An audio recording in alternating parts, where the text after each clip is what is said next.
இந்த மாற்றம் ஏனடி? பிழையான வார்த்தை போல வாழ்ந்து வந்தேனே, உன்னை பார்த்த பின்னே என்னை திருத்திக் கொண்டேனே. புரியாத கவிதை போல வாழ்ந்து வந்தேனே, அவையாவும் முந்தன் கண்ணில் அர்த்தம் கண்டேனே.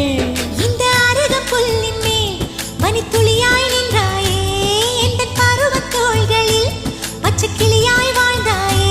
என்னை துளசி செடியாய் சுற்றி வந்தாயோ, கண்ணால் பார்த்து பார்த்து வெற்றி கண்டாயோ.